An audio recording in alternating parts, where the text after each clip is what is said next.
কেন হঠাৎ করে সার্জিস আলমের বিরুদ্ধে যে মামলা হলো সেই মামলায় সবাই গণহারে আলহামদুলিল্লাহ বলছেন। সার্জিস আলম ফেসবুক পোস্ট দিয়েছেন বিএনপির আকামের বিরুদ্ধে, জাতি জানে বিশ্বাস করে, তারপরে সার্জিস আলমের বিরুদ্ধে মামলা করেছে। কি ঘটনা ঘটেছে দেখেন। গাজীপুরে সাংবাদিক আসাদুজ্জামান তুহিন হত্যায় বিএনপিকে জড়িয়ে অপপ্রচারের অভিযোগে জাতীয় নাগরিক পার্টি এনসিপির উত্তরাঞ্চলে মুখ্য সংগঠক সার্জিস আলমের বিরুদ্ধে মানহানির মামলা করেছে এক বিএনপি নেতা। আপনি চিন্তা করেন, যে বিএনপি দেশব্যাপী সন্ত্রাসের রাজত্ব কায়েম করেছে, পাথর মেরে মানুষ হত্যা করে, তারা এখন পর্যন্ত 5 আগস্টের পর থেকে 160 জন মানুষকে হত্যা করেছে নিজেরা নিজেদের কামড়া কামড়ি সন্ত্রাসের স্বর্গরাজ্য কায়েম করতে চায় বাংলাদেশকে। সেই বিএনপি আকাম করেছে বা আকাম করেছে কিনা, বাংলাদেশে তো বাস্তবতা এটাই, যত চাঁদাবাজি আকাম মানে বিএনপির বাইরে কোনো অপকর্ম বাংলাদেশে নেই। চুরি, ডাকাতি, ধর্ষণ কোনো কিছু বিএনপির কনসার্ন ছাড়া হয় না।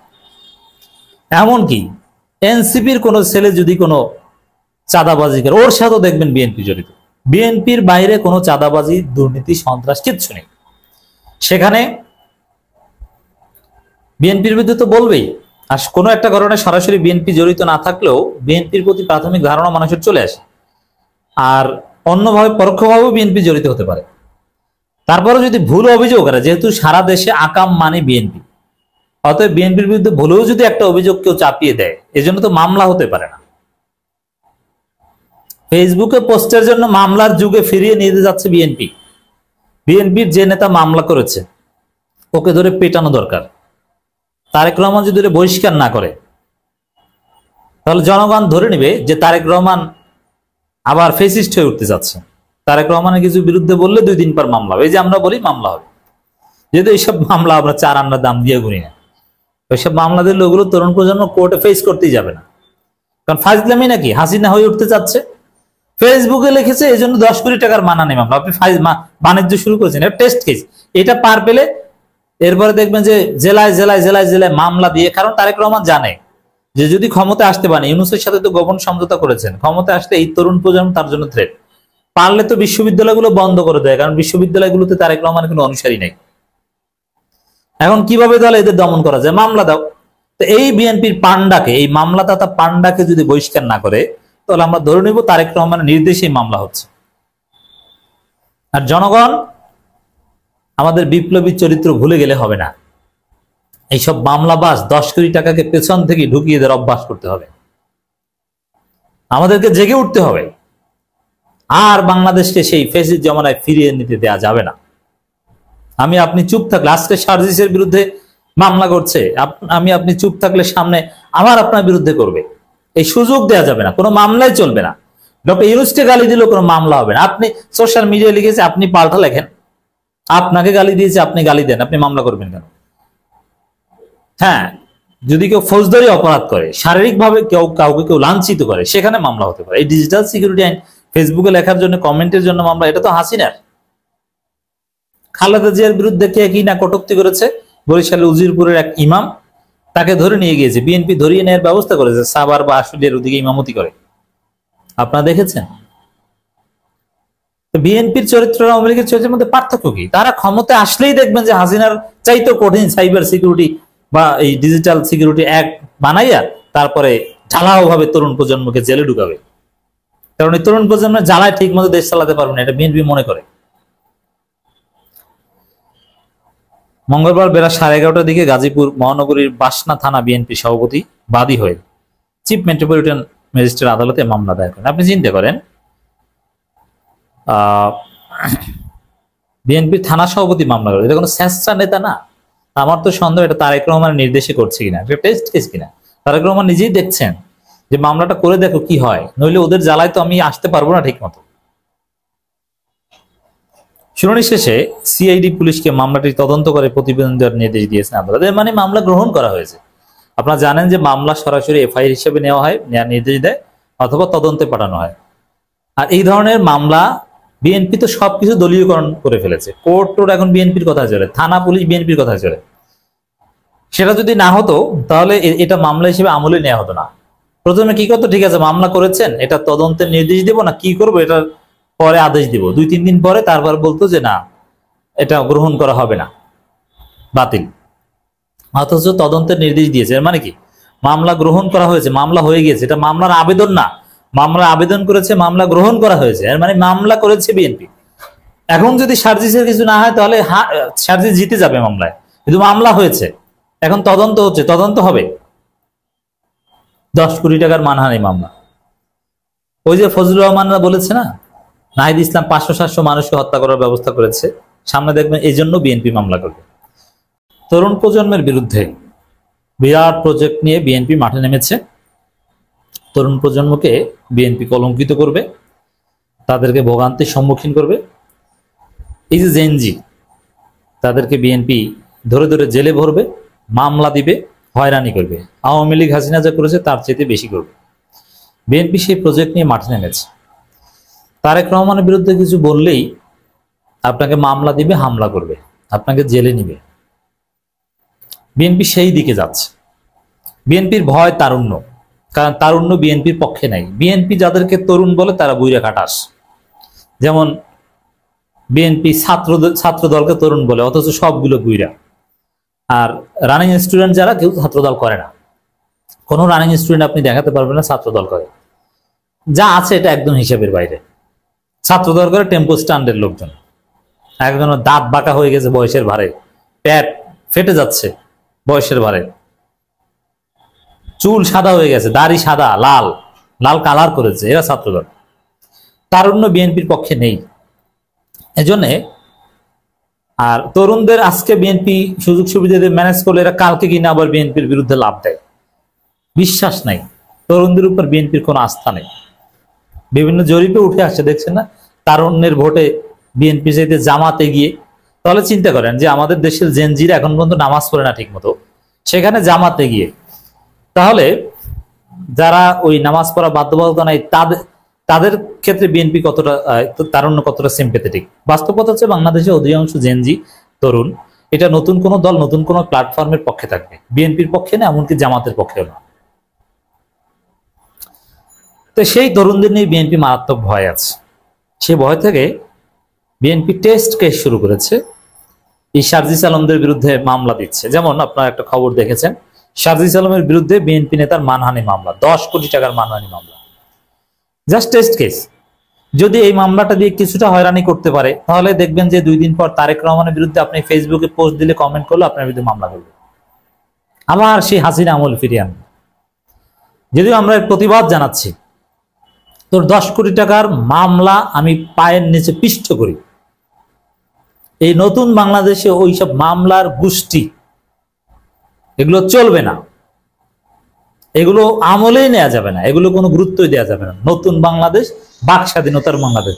ইউনূসকে গালি দেওয়া যাবে, তারেক রহমানকে গালি দেওয়া যাবে, শফিকুর রহমানকে গালি দেওয়া যাবে, কোনো সমস্যা নেই,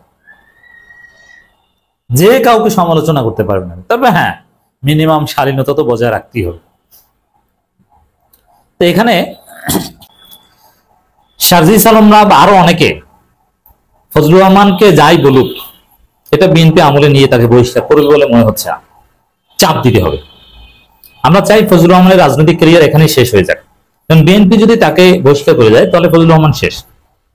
আওয়ামী লীগের হয়ে আর ঘুরে দাঁড়াতে পারবেন না। বিএনপি বহিষ্কার করলেই রাস্তাঘাটে পোলাপান তাকে জুতা মারবে, এরপরে রাস্তা বের হওয়ার আরো সুযোগ পাবে না এই কুলাঙ্গার, এই আওয়ামী ফেসিস্ট এবং ফেসিবাদের দালাল, সাবেক ছাত্রলীগ নেতা, আওয়ামী লীগ নেতা। তো দর্শক, সার্জিস আলম ফজলুর রহমানকে নিয়ে একটা ফেসবুক পোস্ট দিয়েছে, এটা অত্যন্ত তাৎপর্যপূর্ণ। সার্জিস যেটা বোঝাতে চেয়েছেন যে এই ফজলুর রহমানের দায় বিএনপি নেবে কিনা, বিএনপির মান সম্মান যাচ্ছে এই ফজলুর রহমান হাবিব, সাবেক আওয়ামী লীগের বা বর্তমান, এরা আসলে আওয়ামী লীগ এখনো, বিএনপিতে অনুপ্রবেশকারীদের জন্য। কিন্তু না, এটা উত্তর হচ্ছে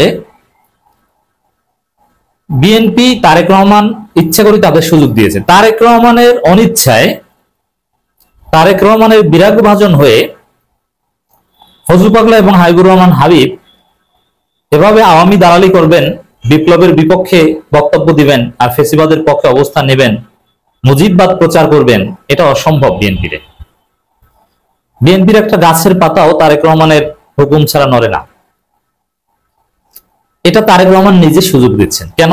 ওই যে আওয়ামী লীগ স্বাভাবিকভাবে এবার ভোটে নাই, আওয়ামী লীগের দেখেন, এটা সার্জিসও বলেছে যে ফজু পাগলার বক্তব্য প্রচার করে আওয়ামী বিভিন্ন মিডিয়া সেল। স্বাভাবিকভাবে আওয়ামী লীগের অনেকেই বিএনপিকে ভোট দিবে বা ফজল পাগলাকে ভোট দিবে, যেহেতু বিভিন্ন জরিপে উঠে আসছে যে বিএনপির অবস্থা খারাপ। তারেক রহমান নিজেও বলছেন যে আগামী নির্বাচন হবে ইতিহাসের কঠিনতম নির্বাচন। বিভিন্ন জরিপ, যদিও এই জরিপের লক্ষ্য উদ্দেশ্য নিয়ে আমি আলাদা আলোচনা করেছি, জরিপের মূল কথা যেটা ঘুরিয়ে ফিরে জামাত ক্ষমতায় যেতে পারে, যদিও এখন দেখানো হচ্ছে বিএনপি 12%, জামাত 10.4%, হোয়াট এভার।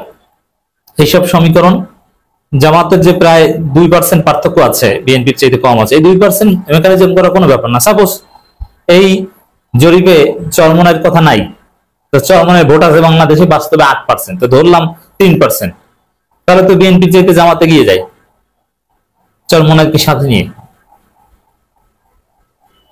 তো এই জায়গাগুলোতে তারেক রহমান বিএনপি দেখছে যে আমাদের অবস্থা তো ভালো না, আমরা চাঁদাবাজি করতে করতে লন্ডনে বসে চাঁদার ভাগ নিতে নিতে অবস্থা খারাপ। এখন এই ফজল পাগলাদের মাধ্যমে আওয়ামী কিছু ভোট যদি আমরা পেতে পারি, যে আওয়ামী লীগ আশায় বুক বাঁধবে যে বিএনপি যেভাবে আওয়ামী ন্যারেটিভ প্রচার করছে, বিপ্লবের বিরুদ্ধে অবস্থান নিচ্ছে, নাহিদ ইসলামরা নাকি 500-700 মানুষ হত্যা করছে, বিএনপির একজন পদধারী নেতা যদি বলে নাহিদ ইসলামরা বেজন্মা কুলাঙ্গার, এরা 500-700 মানুষ হত্যা করেছে, এগুলো যদি বিএনপি নেতা বলে, তাহলে আওয়ামী লীগ তো আশায় বুক বেঁধে বিএনপিকে ভোট দিয়ে ক্ষমতা আনবে। যদিও অলরেডি আওয়ামী লীগ বিএনপিকে ভোট দিয়ে ক্ষমতা আনার জন্য পাগল। এর কারণ হচ্ছে আওয়ামী লীগ মনে করে ইউনূস থাকলে তাদের ফেরা সম্ভব না, আর বিএনপি ক্ষমতা আসলে অনিবার্যভাবে আওয়ামী লীগ চলে আসবে, বিএনপি জামাতকে ঠেকা দেবে, নানান ভাবে আওয়ামী লীগকে আনবে। যদিও এটা ইউটিপিয়ান, এটার হিসাব নিকাশ উল্টে যেতে পারে, কিন্তু আওয়ামী লীগ এটা ধারণা করছে। এই জায়গা থেকে ফজল পাগলাদেরকে তারেক রহমান বুঝে শুনে মাঠে নামাচ্ছেন। কিন্তু দুঃখজনক, তারেক রহমান বিপ্লবের কেউ না হলেও বিপ্লবের পক্ষে ছিলেন, বিপ্লবী ভূমিকা ছিল না তারেক রহমানের, কোনো অবদান নাই। তিনি দেশে ছিলেন না, বিদেশে থেকে কোনো কর্মসূচি দিতে পারেননি, কিন্তু বিপ্লবের পক্ষে ছিলেন। তিনি এটাকে দ্বিতীয় স্বাধীনতা বলেছিলেন। তারেক রহমান এই বিপ্লবের ফলে মামলা থেকে মুক্তি পেয়েছেন, দেশে আসার একটা প্রেক্ষাপট তৈরি হয়েছে, খালেদা জিয়া বিদেশ যেতে পেরেছেন। সেই জায়গায় তারেক রহমান সেই বিপ্লবের বিপক্ষের শক্তি ফেসিবাদীদের বৈধতা দিয়ে মাঠে নামিয়ে দেবেন, এটা দুঃখজনক। এটা তারেক রহমানের জন্য আত্মঘাতী সিদ্ধান্ত। তারেক রহমান কিছু আওয়ামী ভোটের আশা এটা করেছেন, কিন্তু ফল উল্টো হবে, বিএনপি ভোটই তো নাই হয়ে যাবে। আপনি কিছু আওয়ামী ভোট পেতে যে বিএনপির অরিজিনাল ভোট তো নাই হয়ে যাবে। তাহলে কি তারেক রহমান ধরে নিয়েছে যে বিএনপির অরিজিনাল ভোট ওটা জামাত হয়ে গেছে এখন আওয়ামী লীগের ভোট নিয়ে? বাস্তবে in reality, believe it or not, বাংলাদেশের অধিকাংশ জায়গায় এখন বিএনপির চাইতে আওয়ামী লীগের ভোট বেশি। বিএনপির চাঁদাবাজিতে মানুষ এতটাই অতিষ্ঠ হয়েছে, বিএনপির কোনো মিশন ভিশন অথবা ম্যানেজমেন্ট ক্যাপাসিটি কিছুই নাই। তো সব দিকে এখনো আমি বিশ্বাস করি বিএনপির চাইতে আওয়ামী লীগের ভোট বেশি। যদিও আওয়ামী লীগের ভোট যতই হোক নির্বাচনে তাদের অংশগ্রহণ করতে দেওয়া হবে না, এটা বিপ্লবী কথা, এখানে কোনো গণতন্ত্র মারাই দিলেও আসবে না। সার্জিস আলম যেটা লিখেছেন, বিএনপি চেয়ারপারসন উপদেষ্টা ফজলুর রহমান একটা অনুষ্ঠানে নাহিদ ইসলাম সহ এনসিপির অন্য কেন্দ্রীয় নেতৃবৃন্দকে নিজের ফ্রেমিং এ ফেলে বেজন্মা গালি দিয়েছেন। নিজের ফ্রেমিং এ ফেলে মানে ও নিজেই হচ্ছে একটা বেজন্মা কুলাঙ্গার ফজলু পাগলা, আওয়ামী রক্ত যার মধ্যে আছে, ও তো বেজন্মা কুলাঙ্গার, ও জারোজ। ফজলুর রহমান একটা জারোজ, অশিক্ষিত মূর্খ, কথা বলতে গেলে স্যাপ ছেড়ে, বুঝলেন এইসব বরিশালের কথা। এই হচ্ছে এই ফজলু পাগলা, একটা ইতর থার্ড ক্লাস, কি অসহ্য চেহারা, কথাবার্তা বলতে গেলে কি উদ্ভট লাগে, কোন সভ্যতা ভব্যতা শিক্ষা কিচ্ছু নাই, কোন এলেম কালাম কিচ্ছু নাই, এক্সেপ্ট ইরিখ্যাত গুরুখ্যাত থেকে উঠে আসে বাটপার। একে বিএনপি চেয়ারপারসন উপদেষ্টা, আপনি চিন্তা করছেন বিএনপি কোথায় নেমেছে? নাহিদ ইসলামকে বলে বেজন্মা, কম পরিমাণ ইতর হলে নাহিদ ইসলামকে 500-700 মানুষ হত্যা করিয়েছে। এই আওয়ামী লীগের মুজিববাদী এখন বিএনপি ন্যারেটর অ্যান্ড ওরেটর। ফজলুর রহমানের মতো বিএনপি নেতা গত কয়েক মাস ধরে গণহত্যাকারী আওয়ামী লীগের হয়ে মাঠে সরব আছে। যে ভাষা বয়ানে বিএনপি প্রতিনিধিত্ব করছে সে ভাষা বয়ান পুরোপুরি খুনি লীগের, এবং তার বয়ান খুনি লীগের মিডিয়া সেলগুলোই হরদম প্রচার করে যাচ্ছে। সিনিয়র রাজনীতিবিদদের আমরা সম্মান করতে চাই না, এসব পাগল ছাগল রাজনীতিবিদদের আমরা জুতা পিটা করতে চাই। কিন্তু জনাব ফজলুর রহমানের মতো পলিটিক্সে ন্যূনতম আদবের তোয়াক্কা না করে ইনিয়ে বিনিয়ে ফেসিবাদের দালালি করা, অভ্যুত্থানকে মেনে নিতে না পারা আওয়ামী এজেন্ডা বাস্তবায়নকারীদের বিরুদ্ধে ছাত্র জনতার ক্ষোভের বহিঃপ্রকাশের দায় তাদেরকে নিতে হবে। পাল থেকে ছুটে যাওয়া লাগাম ছাড়া কয়েকজনের জন্য বিএনপি বারবার নিজেদের প্রশ্নবিদ্ধ হতে দেখতে চায় কিনা সে সিদ্ধান্ত বিএনপি নিতে হবে। এখন নাহিদ ইসলামরা যদি সরাসরি তারেক রহমানের সাথে এই বিষয়ে কথা বলে, তাহলে তারেক রহমান হয়তোবা ফজলুল হককে থামাবেন, কিন্তু নাহিদ ইসলাম সার্জিসরা এটা করবেন না, বলবেন না।